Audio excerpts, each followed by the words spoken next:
Then this is very important for your practical exam, and this is practical phase diagram or phenol water system. Two immiscible liquids will be miscible in a particular composition in a particular temperature. Okay, so I will discuss about this. Actually কি করা হয় এখানে যে phenol water system, এই যে একটা জিনিস দেখতে পাচ্ছ, এটা একটা হার্ড গ্লাস টেস্ট টিউব। এটা আমাদের এই ভিতরটা নাড়ানোর জন্য অর্থাৎ শেক করার জন্য ভিতরে আমরা ফেনল নেব, অ্যান্ড এটা রাবার কক দিয়ে আটকানো আছে। এখানে থার্মোমিটার দেওয়া হয়। এখানে আমরা কি দেবো, যে থার্মোমিটার দেওয়া হয়, একটা থার্মোমিটার, এরকম থার্মোমিটার আছে। তো থার্মোমিটারটাকে আমরা এখান দিয়ে এটার মধ্যে পুশ করে রাখি, যাতে এইটার মধ্যে এখানে আমরা এটা নাড়াতেও পারবো থার্মোমিটারের মধ্যে দিয়ে। ঠিক আছে, এখানে আমরা ফেনল নেব। ফেনল এটা একটা দেখতে পাচ্ছ, এটা ফেনল, যদিও এটা হোয়াইট কালারের হওয়ার কথা, এখানে একটু রেডিশ হয়ে গেছে। তার কারণটা হলো ফেনল কি হয়ে গেছে, ফেনল হয়ে গেছে এটা অক্সিডাইজড হয়ে গেছে একটু। ঠিক আছে, তো এটা হোয়াইট কালারের হয়, প্রবলেম নেই। এটা 4 গ্রামের মতো আমরা মেপে নিই আমাদের এই প্র্যাকটিক্যালটার জন্য। ঠিক আছে, তারপরে এখান দিয়ে আমরা ওয়াটার, এটার মধ্যে আমরা কি নেব, এটার মধ্যে নেব ওয়াটার নেব এই বুলেটে অথবা পিপেটের সাহায্যে নেওয়া যায়। ঠিক আছে, এটা যেমন একটা আমি বুলেটে নিয়ে নিলাম। ঠিক আছে, এই যে বুলেটে আমি নিয়ে নিচ্ছি, এই বুলেট থেকে আমরা মেপে মেপে ওয়াটারটাকে এটার মধ্যে অ্যাড করতে পারবো। কোনটার মধ্যে, এইটার মধ্যে অ্যাড করতে পারবো। এন্ড এটাকে আমরা সেট আপ করি অবশ্যই এখানে, যে এখানে আমরা সেট আপ করতে পারি এরকম ভাবে। এইটা ফেনাল ওয়াটার সেট আপ, এরকম ভাবে আমরা এখানে সেট আপ করে নিই। ঠিক আছে, এটা সেট আপ করা হয় এভাবে, এটার সঙ্গে ভালো করে আটকে দেওয়া হবে। তারপরে এইখানে জল নেওয়া হবে, জল নিয়ে এইখানে আমরা বসাবো, এটা বসিয়ে এটার মধ্যে পুরোটাই জল থাকবে। ঠিক আছে, এটাকে দেবো এখানে, জলটাকে যাতে নাড়ানো যায়, ইউনিফর্মলি টেম্পারেচারটা এভাবে উঠানো নামানো যাবে। ঠিক আছে, ফেনলটাকে আমরা 4 গ্রাম মেপে, এই ফেনলটাকে 4 গ্রাম মেপে এখানে জায়গা আছে, এটার মধ্যে ঢালতে হবে। 4 গ্রাম এটার মধ্যে নেব। 4 গ্রাম নেওয়ার পরে যেটা হয়, আমরা এই বুলেটের সাহায্যে হোক বা পিপেটের সাহায্যে হোক, আমরা এখান থেকে ওয়াটার অ্যাড করব, মেপে মেপে অ্যাড করতে পারবো এখান থেকে। ঠিক আছে, এটা মেপে অ্যাড করা যাবে, ওয়াটার মেপে মেপে অ্যাড করা যাবে এখানে। ওকে, ওয়াটার আমি অ্যাড করে রাখলাম। তো ওয়াটার অ্যাড করে দেওয়ার পরে এবার এই বার্নার দিয়ে এটাকে আমাদের কি করতে হবে, বার্নার দিয়ে এভাবে এভাবে আস্তে আস্তে আস্তে আস্তে গরম করতে থাকবো এবং টেম্পারেচারটা এখানে দেখতে থাকবো। সেই সঙ্গে অনেকগুলো কাজ, এই জলটাকে আমরা এভাবে এভাবে কি করব, আমরা শেক করতে থাকবো। অ্যান্ড এটা দিয়ে ভিতরটা শেক করতে থাকবো। ভিতরে ফেনল আছে, ঠিক আছে, ভিতরে ফেনল আছে, অ্যান্ড সেই ফেনলটা আস্তে আস্তে মিশে যাবে, আস্তে আস্তে মিশে গেল। ধরো এখানে দিয়েছিলাম ফেনল, তারপরে আস্তে আস্তে মিশে গেল, টেম্পারেচার উঠছে অ্যান্ড এটা মিশে গেল। এবারে এইগুলোর অ্যাকচুয়ালি কি থিওরিটা কি, সেটা আগে থিওরিটা এখান থেকে আমরা যেটা দেখতে পাচ্ছি, যে আমাদের এরকম ভাবে কোশ্চেন করে university, using an appropriate thermometer study the phase diagram of a binary mixture of phenol and supplied aqua solution, that's mean PD, and find the critical solution.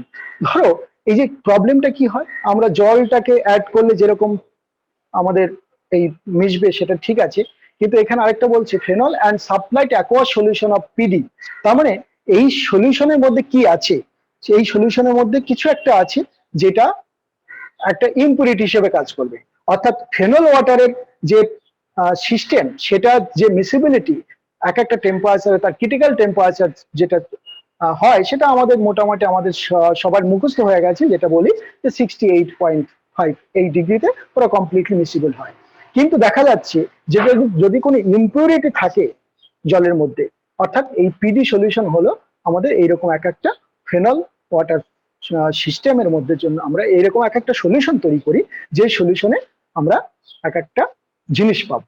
কি জিনিস পাবো, যে এই ক্রিটিক্যাল সলিউশন টেম্পারেচারটা হয় হাই হবে অথবা লো হবে পিওর ওয়াটারের থেকে। ওকে, এই জন্য আমরা ইউজ করতে পারি যে কি ধরনের ইম্পিউরিটি ইউজ করছি, কেউ কমিয়ে দিতে পারে তার ক্রিটিক্যাল সলিউশনের টেম্পারেচার, অথবা বাড়িয়ে দিতে পারি। ওকে, অর্থাৎ ওয়েট বাই ওয়েট পার্সেন্টেজটা বের করা হয়। থিওরিটা কি, থিওরিটা হলো a diagram, দেখো a diagram which represent the different phase of forms of the substrate or mixture of substances at equilibrium is called phase diagram. অর্থাৎ আমরা একটা ফেজ ডায়াগ্রাম তৈরি করব, অর্থাৎ পার্সেন্টেজ অফ ফেনল বা আমাদের কনসেন্ট্রেশন অ্যান্ড অথবা টেম্পারেচার ভার্সাস আমাদের কি নিতে পারো, ওয়াই অ্যাক্সিস ধরলাম টেম্পারেচার নিলাম, এক্স অ্যাক্সিসে আমাদের ফেনলের কম্পোজিশন অথবা ওয়াটারের কম্পোজিশনটা নেব। আমরা ফেনলের কম্পোজিশন এখানে নিই ল্যাবরেটরিতে। ওকে, এখানে আমাদের ফেজ ডায়াগ্রামের জন্য যে ইকুয়েশনটা ইউজ হয় সেটা হলো F equal to C minus P plus two. হ্যাঁ, যেখানে এই টুটা প্রেশার অ্যান্ড টেম্পারেচার এই দুটো ভেরিয়েবল ইউজ করা হয়, and C is the component, এটা T temperature, C is the তোমার কনসেন্ট্রেশন, এখানে আমরা কম্পোনেন্ট নেব, এখানে যেটা আছে সেটা কম্পোনেন্ট। ওকে, তো and F is the degree of freedom, এখান থেকে ডিগ্রি অফ ফ্রিডম আমরা বের করি অনেক সময়। হ্যাঁ, তাহলে এখানে কি হয়, for binary mixture of two partially immiscible liquids, example দেখো, example কি, phenol and water, the certain condition heterogeneous phase is formed under it studied by continuous adding of water, অর্থাৎ আমরা ওয়াটার অ্যাড করব, সঙ্গে সঙ্গে ওর ফেজটা চেঞ্জ হতে থাকবে, অর্থাৎ মিসিবল হবে, আবার যখন একটু ঠান্ডা হবে আবার ইমিসিবল হবে। ওকে, তো একটা টেম্পারেচারে গিয়ে ওরা কমপ্লিটলি মিসিবল হবে, যতই তুমি আর ওয়াটার অ্যাড করো ও আর ইমিসিবল হবে না। ওকে, অ্যান্ড সেই আপার টেম্পারেচারটাকে বলে critical solution temperature. Okay, the continuous adding of water in phenol result a saturated solution of phenol in water after a certain time. So two phases form. Okay, on increasing the volume of water, মানে আস্তে আস্তে আমি 1 ml বা 2 ml বা কখনো দরকার maximum হলে আমার 3 ml এরকম ওয়াটার অ্যাড করি। ওকে, তাহলে আমরা কি দেখতে পাবো, দেখো, on increasing the volume of water first phase, মানে এটা আমাদের আমার আছে কি ফেনল, তারপরে ওয়াটার অ্যাড করছি, তাহলে এটা কি করবে, on increasing the volume of water the first phase decrease the second phase increases, অর্থাৎ আস্তে আস্তে ওয়াটারটা ইনক্রিজ করবে, ফেনলটা ডিক্রিজ করতে থাকবে, কারণ ফেনলের অ্যামাউন্টটা ফিক্সড আমরা নেব, মোটামুটি 4 গ্রাম 5 গ্রাম এরকম নেওয়া হয়, ঠিক আছে, যেটা নেব সেটাই ফিক্সড, ঠিক আছে, কোনো প্রবলেম নেই। হ্যাঁ, অর্থাৎ by variant in the experiment pressure দেখো রিমেইনস কনস্ট্যান্ট, অর্থাৎ F equal to degree of freedom equal to, দেখো আমরা এটা এই ইকুয়েশন থেকে আমরা বলতে পারি কম্পোনেন্ট টু কম্পোনেন্ট সিস্টেম, আর দুটো ফেজ ওয়াট মানে নিতে পারি। হ্যাঁ, আর প্লাস 1, কেন 1, কারণ প্রেসার এখানে কনস্ট্যান্ট, যে ওপেন সিস্টেমে করছি বলে এখানে প্রেসারটা কনস্ট্যান্ট, অর্থাৎ এখানে আমাদের ও ভেরিয়েবল নয়, অর্থাৎ টেম্পারেচারটা ভেরিয়েবল, সেজন্য প্লাস 1 করছি। ওকে, অর্থাৎ ইউনিভ্যারিয়েন্ট system with increase in the temperature and mutually solubility increases. At a certain temperature, the mutual solubility curve attains maximum. This temperature is called critical solution temperature of the CST. এটাই আমরা বের করি, কার জন্য, কারণ কখনো যদি ইম্পিউরিটি থাকে তাহলে এটা ইনক্রিজ করতে পারে অথবা এটা ডিক্রিজ করতে পারে, অর্থাৎ or consolidate temperature, the corresponding composition is called consolidate composition, অর্থাৎ এই কোন কম্পোজিশনে এটা ম্যাক্সিমাম হবে সেটা আমরা বের করব। হ্যাঁ, ক্লিয়ার? এবার দেখো, under a constant pressure above the critical solution temperature the homogeneous phase is obtained, অর্থাৎ তখন আর কমপ্লিটলি মিসিবল থাকবে, তখন ওয়াটার অ্যাড করলেও ওটা কি হবে না, ইমিসিবল হবে না। ক্লিয়ার? ওয়াটার সিস্টেম, অর্থাৎ এইটা মোটামুটি আমরা ফর পিওর ওয়াটারের ক্ষেত্রে আমরা দেখেছি কত, যে 65.9 বা 66, and consolidate composition temperature is এখন 34% এটা phenol. Okay, the expected mutual solubility curve as follows. ওকে, তাহলে এইটার মতো আমাদের এই যে জিনিসটা হচ্ছে, এইটার মতো আমরা একটা কার্ভ দেখতে পাবো, এইদিকে টেম্পারেচার নেব, এইদিকে আমরা মাস পার্সেন্টেজ অফ ফেনল নেব, তাহলে এইরকম করে আমরা উঠতে থাকবে, টেম্পারেচার আস্তে আস্তে উঠছে এইরকম একটা টেম্পারেচারে গিয়ে, অর্থাৎ এই যে আমার 34% ফেনল, এইখানে গিয়ে দেখা যাচ্ছে এই টেম্পারেচারটা 66 ডিগ্রি সেন্টিগ্রেড হলো, এন্ড তার উপরে তুমি যতই ফেনল এবং ইয়েটা মিশাও না কেন, ওয়াটার মিশাও না কেন, ওই টেম্পারেচারের উপরে পুরোটাই মিসিবল থাকবে, ইমিসিবল থাকবে না। ওকে, অর্থাৎ ফেজ 1 is heterogeneous, এখানে আমরা ফেজ 1 ফেজ 2 এরকম দেখতে পারি যে এইটা এখানে আমাদের সবসময় heterogeneous থাকবে, হ্যাঁ, আর বাইরে যেটা হয়ে যাবে সেটা সবসময় মিশে গেল, অর্থাৎ phase 2 is homogeneous phase. The composition can be calculated by the drawing the line in the curve between A and A dash, অর্থাৎ A and A dash, এই যে আমরা দেখতে পেলাম A আর A dash, এদের মধ্যে কার্ভটা করে এইখান থেকে সহজে আমরা যেটা ম্যাক্সিমাম হয়ে গেল সেটা এই সোজা আমরা ডাক দিলে এই পুরো টেম্পারেচারটা আমরা পেয়ে গেলাম ক্রিটিক্যাল সলিউশন টেম্পারেচার। ওকে, অর্থাৎ আমরা এখানে ইউনিভ্যারিয়েন্ট কেন নিয়েছি, এটার কারণটা ছিল, এটার কারণটা কি ছিল, এই কারণটা ছিল যে আমাদের এখানে প্রেসারটা কনস্ট্যান্ট বলে।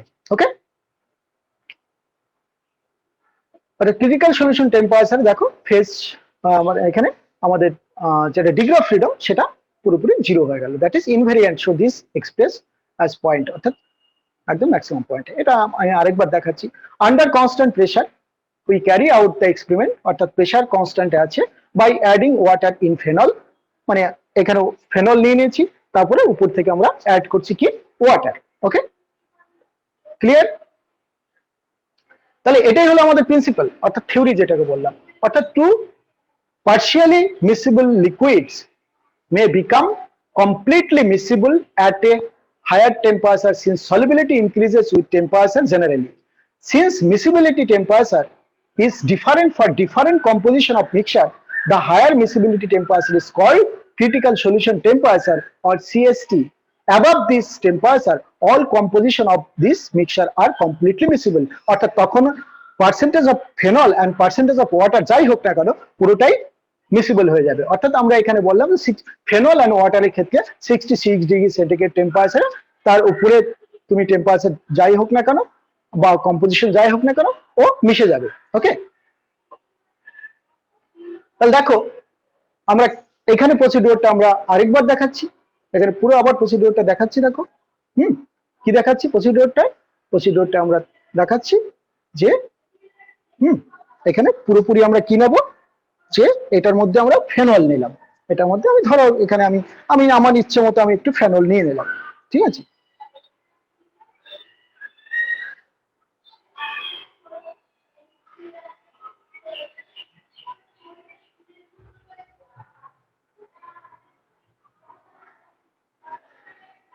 সঙ্গে সঙ্গে দেখতে পেলে কি দেখতে পাচ্ছ,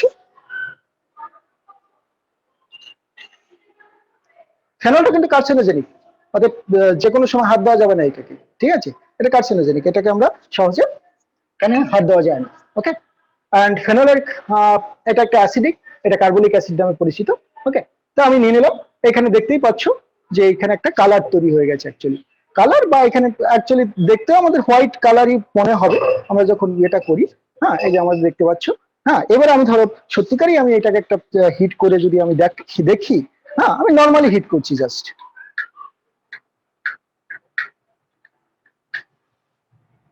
নর্মালি হিট করছি, তো নর্মালি হিট করে আমি এখানে জলটা দিয়ে দিলাম একটু, জলটা দিয়ে দিলাম, হিট করি, অসুবিধা কি আছে, অল্প জল দিয়েছি।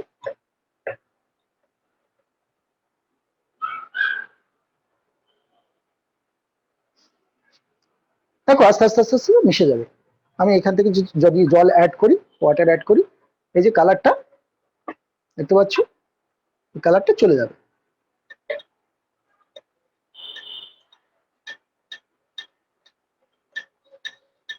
এটা করছি, এটাও করছি, কেন এইভাবে আমাদের দুটো হাতে এরকম করে কাজ করতে হবে।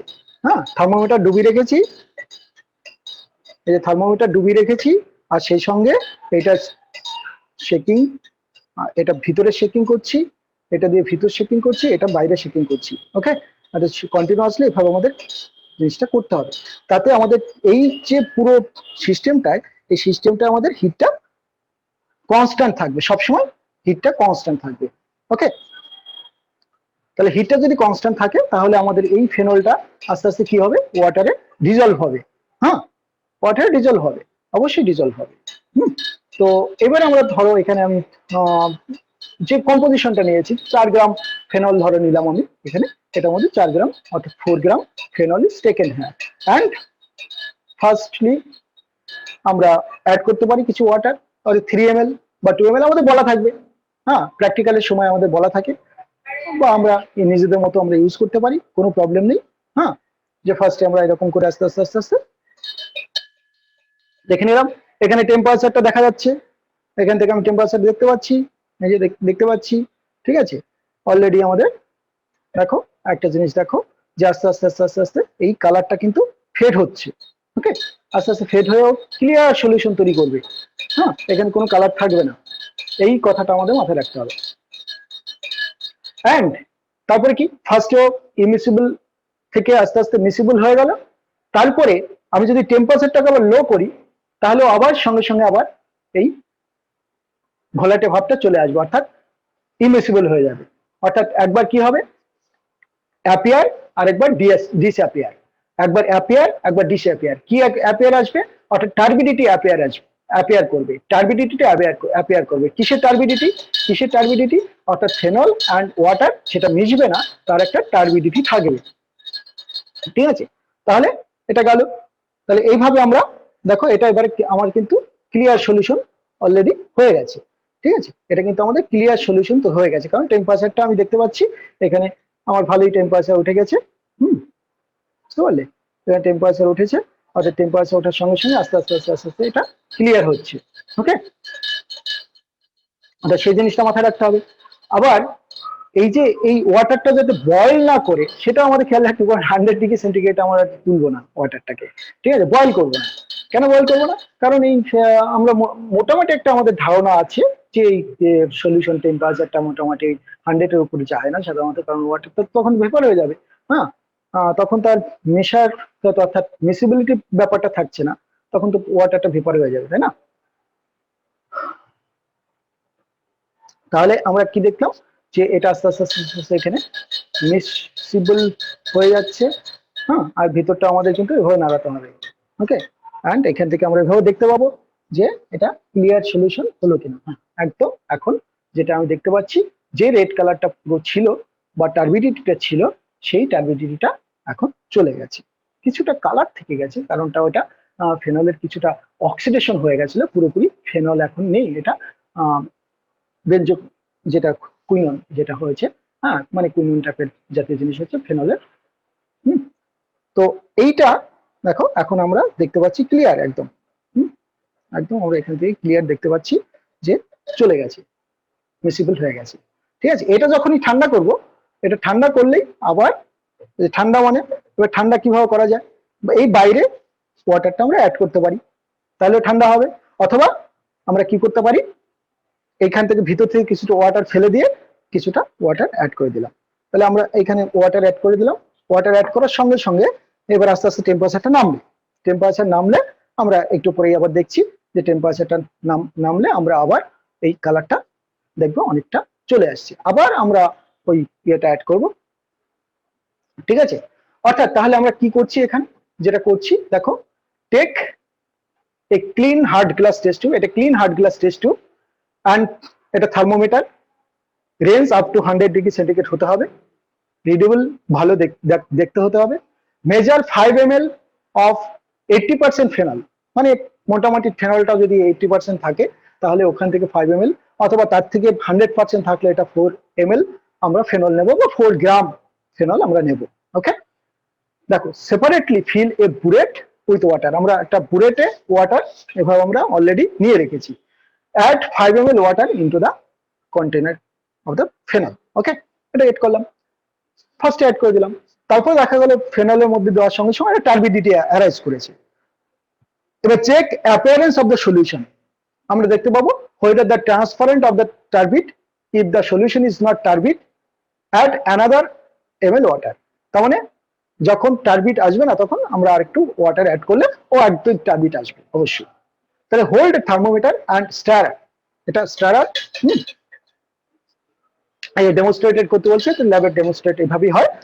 অ্যান্ড টিউব দেখো হিট করা হলো slowly on the water bath, stirring continuously, অর্থাৎ কন্টিনিউয়াসলি আমরা এটাকে স্টার করেছি।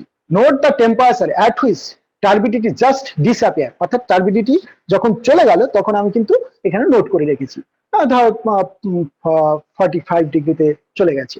ঠিক আছে। এবারে আমি আবার ওয়াটার অ্যাড করব।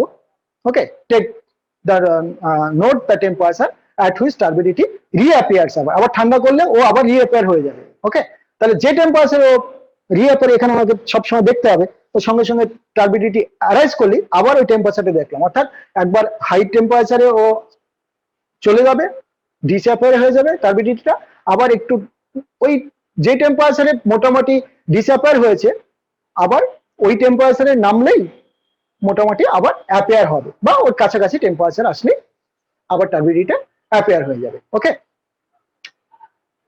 তাহলে এই কথাটা বললাম।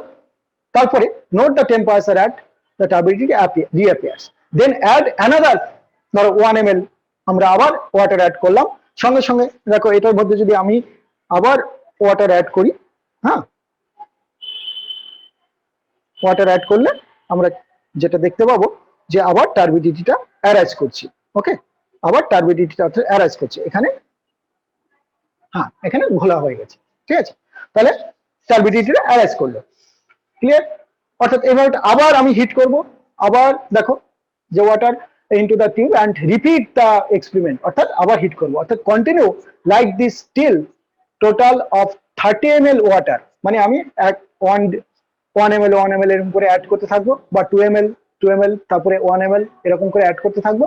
Plot the average miscibility temperature against weight percentage of phenol, আমি কত ফেনল অ্যাড করছি তার একটা পার্সেন্টেজ পাবো। 4 গ্রাম তো আমরা নিয়ে নিয়েছি, তাহলে ওয়াটার যদি আমরা অ্যাড করি, ফেনল এবং ওয়াটারের যদি ইয়েটা আমাদের দেখো এখানে আমরা বলে দিচ্ছি 1 gram water added in 4 gram phenol ফার্স্টে, ঠিক আছে, অ্যাড করছি এইভাবে, এবং সেভাবে আমরা ওয়েট পার্সেন্টেজ একটা ক্যালকুলেট করতে পারবো। আমরা এইরকম সাধারণত দেখতে পাই, এত সুন্দর কাপ না দেখে যে দেখো পয়েন্ট গুলো আমি দেখতে পাচ্ছি, এরকম করে আমরা এক্সপেরিমেন্টের সময় পাই। ওকে, অ্যান্ড এইখান থেকে সোজা নামিয়ে দিলাম এই টেম্পারেচারটা, মানে এত পার্সেন্টেজ ফেনলের টেম্পারেচারটা, এটা মোটামুটি আমরা বললাম যে পিওর ওয়াটার হলে এটা 66 ডিগ্রি সেন্টিগ্রেড হয়। ওকে, the maximum point in the curve is the CST of phenol water system। তাহলে এরকম একটা আমরা ইয়ে করে নেই, সাধারণত ভলিউম অফ ওয়াটার ফার্স্টে আমরা নিয়ে নিচ্ছি, এরকম এরকম করে অ্যাড করছি weight of the phenol in water, অর্থাৎ ওয়াটার যতটা নিচ্ছি, ফেনল কতটা নিয়েছি 4 গ্রাম, ওয়াটার কতটা নিচ্ছি যত গ্রাম, প্লাস ফেনল, অর্থাৎ ফেনলের weight divided by total weight into 100, total weight মানে water plus phenol, okay, into 100, এটা হলো পার্সেন্টেজ। তো এইভাবে আমরা বের করবো। তাহলে আমরা এক্সপেরিমেন্টে কি করি, এক্সপেরিমেন্টাল রুম টেম্পারেচারটা দেখে নিলাম, ঠিক আছে, এভাবে লিখবো আমরা, এক্সাম হলে আমরা এভাবে লিখি, ওয়েট করে নিলাম ফেনলের ওয়েট, দেখো হ্যাঁ ফাইনাল ওয়েট, এটা ইনিশিয়াল ওয়েট, এটা ফাইনাল ওয়েট, তাহলে কতটা নিয়ে নিয়েছি, বাকিটা এই 4 পয়েন্ট এত গ্রাম ধরো নিয়ে নিয়েছি এটার মধ্যে, এটা আমরা ধরো ওয়েট করে নিই এইভাবে ওয়েট মেশিনের সাহায্যে। হ্যাঁ, recording of the PD solution added temperature and disappearance and অ্যাপিয়ারেন্সটা আমরা দেখবো, ঠিক আছে। Density of the supplied solution সেটা 1 গ্রাম পার ml, এটা ধরে নিলাম আমরা। তাহলে আমরা দেখো নাম্বার অফ অবজারভেশন কতগুলো অবজার্ভ করেছি, তারপরে ভলিউম অফ পিডি যেটা আমরা বাইরে থেকে ওয়াটার যেটা অ্যাড করলাম, এই ওয়াটার না করে আমরা একটা সলিউশন অ্যাড করতে পারি যেটা ইমপিওর সলিউশন, মানে পিওর ওয়াটার নয়, ঠিক আছে। তার টোটাল ভলিউম অফ পিডি আমরা পাবো, আর ওয়েট অফ ফেনল এটা আমরা নেব, ওয়েট অফ মানে ওয়েট পার্সেন্টেজ, মানে কি যে ফেনলের weight divided by total weight into 100। Okay, তাহলে ওয়েট পার্সেন্ট অফ ফেনল দেখো এভাবে আমরা নিলাম, এটা weight percentage phenol, weight percentage of water বা water weight percentage of phenol, এখানে সরি দুটোই আমি একই জিনিস লিখে ফেলেছি, মানে একটা আমাদের ফেনলের পার্সেন্টেজ আর একটা হলো ওয়াটারের পার্সেন্টেজ। ওকে, অ্যান্ড ধরো এই টেম্পারেচারে ফার্স্টেও ডিসঅ্যাপিয়ার হয়ে গেছে, আবার দেখা যাচ্ছে এই টেম্পারেচারে অর্থাৎ আরেকটু লো টেম্পারেচারও অ্যাপিয়ার হয়ে গেছে, মানে ওই টার্বিডিটি অ্যাপিয়ার করেছে, তাহলে অ্যাভারেজ টেম্পারেচার আমি এভাবে পাবো। ওকে, ঠিক এইরকম ভাবে আমরা আবার ওয়াটার অ্যাড করব, আবার টার্বিডিটি আসবে, আবার তার পার্সেন্টেজ বেশি হবে, দেখো ফেনলের পার্সেন্টেজ, হ্যাঁ মানে ওয়াটারের পার্সেন্টেজ আস্তে আস্তে বাড়তে থাকছে। এই যে ওয়াটারের, এটা যদি ওয়াটারের পার্সেন্টেজ নেই, ফার্স্ট ওয়াটার পার্সেন্টেজ কম ছিল, ফেনলটা বেশি ছিল, তারপরে ওয়াটার পার্সেন্টেজ আস্তে আস্তে বাড়াচ্ছি, ফেনলটা তো ফার্স্টে যেটা ছিল 4 গ্রামই ছিল, অর্থাৎ সেই জন্য ফেনলের পার্সেন্টেজটা কমবে, ওয়াটারের পার্সেন্টেজটা বাড়বে। ওকে, অ্যান্ড কোন একটা টেম্পারেচারে দেখো আস্তে আস্তে আস্তে আমাদের অ্যাপিয়ারেন্স, ডিসঅ্যাপিয়ারেন্স, অ্যাপিয়ারেন্স, ডিসঅ্যাপিয়ারেন্স এরকম হতে থাকবে। এই টেম্পারেচার গুলো আমরা নোট করলাম এবং এটা মোটামুটি অনেকগুলো রিডিং আমরা নিলাম এইভাবে। ওকে, এটা অ্যাড করছি, হ্যাঁ এই যে সলিউশনটা অ্যাড করছি মানে ওয়াটারটা অ্যাড করছি। এইভাবে আমরা একবার ওয়াটারের ক্ষেত্রে দেখতে পারি, আরেকবার অন্য সলিউশনের ক্ষেত্রে দেখতে পারি, এভাবে করতেই পারি। অর্থাৎ এবারে প্লটিং কি করব, প্লটিংটা কি করব, data for plotting the mean temperature, অর্থাৎ এই যে টেম্পারেচারটা আমরা নিলাম ওইটা একটা মিন টেম্পারেচার অলরেডি করেছি, আর পার্সেন্টেজ অফ ফেনল আমরা পেয়েছি। ওকে, এটা পার্সেন্টেজ অফ ফেনল ক্যালকুলেট করলাম, যেটা এই দুটো ডেটাকে সেপারেট করে নিয়েছি। সেপারেট করে নেওয়ার পরে আমি এই গ্রাফগুলো ড্র করছি। এবার দেখো আমরা দুভাবে করতে পারি, একটা শুধু অ্যাপিয়ারেন্স আর একটা ডিসঅ্যাপিয়ারেন্স টেম্পারেচারটা অ্যাভারেজ না নিয়ে আলাদা আলাদা করলে দেখা যাচ্ছে দুটো একটা গ্রাফ এরকম হতে পারে, যেটা শুধু রিঅ্যাপিয়ারেন্স হয়েছে সেই টেম্পারেচারের সঙ্গে ফেনলের পার্সেন্টেজ এরকম ভ্যারি হয়েছে, আর ডিসঅ্যাপিয়ারেন্স হয়েছে সেটা এই টেম্পারেচার। ওকে, এই টেম্পারেচারটা অর্থাৎ সেই টেম্পারেচারকে বেশি দেখতে পাচ্ছি। আর অ্যাভারেজ করে আমরা যখন করি সেটা সাধারণত অ্যাভারেজ করি, কারণ অ্যাপিয়ারেন্স আর ডিসঅ্যাপিয়ারেন্স যে টেম্পারেচারটা তার অ্যাভারেজটা করে নিই, তাহলে আমরা কিরকম গ্রাফটা পাবো, এরকম অ্যাভারেজ করলে এরকম গ্রাফটা পাবো। ওকে, এবার এটাকে যদি একটু স্মুথ করে আমরা ড্র করি সেটা খুব বেটার হয়, কোনো প্রবলেম নেই। কিন্তু এখানে একটা জিনিস খেয়াল করো যে এই যে অ্যাভারেজ মিসিবিলিটি টেম্পারেচার যেটা নিয়েছি সেটা দেখো, এই যে এখানে যখন পার্সেন্টেজ অফ ফেনলটা 0 নিয়েছি, কিন্তু এটা কিন্তু 50 টেম্পারেচার দিয়েছি এখানে দেখো, বা তার থেকে একটু কম, এরকম নিলাম। তাহলে এই টেম্পারেচারটা কেন আমি এই জায়গাটা এটা 0 থেকে শুরু করলাম না কেন, তার কারণটা হলো গ্রাফের নেচারটা দেখো, এই গ্রাফের নেচারটা এইখানে দেখো এইরকম হয়ে যেত। যদি আমি এখান থেকে 0 থেকে শুরু করতাম তাহলে গ্রাফটা এরকম বাজে দেখতে হতো, ঠিক আছে, আমাদের ক্যালকুলেশন করতে একটু অসুবিধা হতো আর কি, আর কিছু না। অর্থাৎ এই জন্য আমরা এটা এক্সটেন্ডেড করে নিলাম, অর্থাৎ এইখান থেকে শুরু করলাম, 50 থেকে শুরু করলে এটা পুরো সুন্দর করে আমাদের কাপটা গ্রাফের মধ্যে এলো। ওকে, ঠিক এইরকম যদি আমরা এই টেম্পারেচারটা দেখো এত নিচ থেকে নিতাম, -100 থেকে নিলাম, এটা পুরো স্ট্রেট লাইনের মতো দেখতে হয়ে যেত। ওকে, অর্থাৎ সেই কারণে আমরা এইরকম একটা টেম্পারেচার নেব, মানে টেম্পারেচার স্কেলটাকে এইভাবে সেট করে নেব। ওকে, ক্লিয়ার? অ্যান্ড এই ধরনের আরো অনেক কিছু আমরা করতে পারি, যে ডিফারেন্ট ওয়েতে আমরা এক্সপেরিমেন্টটা করতে পারি। হ্যাঁ, এটা সেকেন্ড এক্সপেরিমেন্ট, ধরো এইরকম করতে পারি যে to determine the effect of impurity, অর্থাৎ ইম্পিউরিটির ব্যাপারটা, ধরো সোডিয়াম ক্লোরাইড, পটাশিয়াম ক্লোরাইড এরকম সব সল্ট যদি আমরা মেশানো থাকে কোনো ওয়াটারের মধ্যে, তাহলে দেখা যাচ্ছে যে তার কি হচ্ছে, টেম্পারেচারটা আস্তে আস্তে বেড়ে যাচ্ছে। ওকে, অর্থাৎ এখান থেকে আমরা দেখতেই পারি যে এরকম করে সিএসটিটা ইনক্রিজ করছে। হ্যাঁ, একটু পার্সেন্টেজ, এইটার পার্সেন্টেজ পটাশিয়াম ক্লোরাইডের পার্সেন্টেজটা একটু বাড়িয়ে দিলে ওই ক্রিটিক্যাল সলিউশন টেম্পারেচারটা অনেক বেড়ে যাচ্ছে। ওকে, অর্থাৎ সেইভাবে আমরা এর পার্সেন্টেজটা আস্তে আস্তে ইনক্রিজ করে করে আমরা ওই ম্যাক্সিমাম সিএসটিটা ক্যালকুলেট করে আমরা এরকম গ্রাফ পেতে পারি। ওকে, সো এই গেল আমাদের ব্যাপারটা। এবার আমরা কনক্লুশন এখানে কি করব, ওই যে ক্রিটিক্যাল সলিউশন টেম্পারেচার, আপার সলিউশন টেম্পারেচারটা যেটা পেলাম, যে from the graph it is obtained that the point indicates the critical solution temperature in the y-axis corresponding the composition along x-axis with the দেখো consolid composition of phenol, that's PD, বা আমরা phase ডায়াগ্রামের যে সলিউশনটা সেখান থেকে আমরা কি দেখতে পাচ্ছি, ধরো এখানে আমরা পেয়েছি so the phenol PD solution temperature, critical solution temperature এটা ধরো 70.5 ডিগ্রি হয়ে গেছে। তাহলে করসপন্ডিং কম্পোজিশন ইজ, দেখো এটা এইরকম একটা 37, অর্থাৎ 36% ওয়েট বাই ওয়েট ফেনল সেখানে রয়েছে। এন্ড এখান থেকে আমরা কি বুঝতে পারছি যে অবশ্যই এখানে ইম্পিউরিটি ছিল, যদি ইম্পিউরিটি না থাকতো তাহলে আমার কি হতো, আমার ওই টেম্পারেচারটা সেম থাকতো, অর্থাৎ তোমার 66 ডিগ্রি সেন্টিগ্রেড টেম্পারেচার থাকতো, আর কম্পোজিশনটা আমার কত থাকতো, কম্পোজিশনটা ওই 36 থাকতো, ঠিক আছে, বা 34 এরকম কিছু থাকতো, ঠিক আছে। তো 34 সাধারণত থাকে আমরা দেখি, কিন্তু দেখা যাচ্ছে কম্পোজিশনটা একটু বেড়ে গিয়ে ওরা সম্পূর্ণ মিসিবল হয়েছে, সেটা টেম্পারেচারটা কিন্তু 70.5 ডিগ্রিতে হয়েছে। ক্লিয়ার? তো এইভাবে আমরা দেখবো ইম্পিউরিটি বাড়লে দেখা যাচ্ছে, মানে ধরো পটাশিয়াম ক্লোরাইডের ক্ষেত্রে এটা ইনক্রিজ করে গেছে তার ক্রিটিক্যাল সলিউশন টেম্পারেচার। হ্যাঁ, তো এইভাবে আমরা দেখতে পারি। So thank you for watching this experiment. Okay.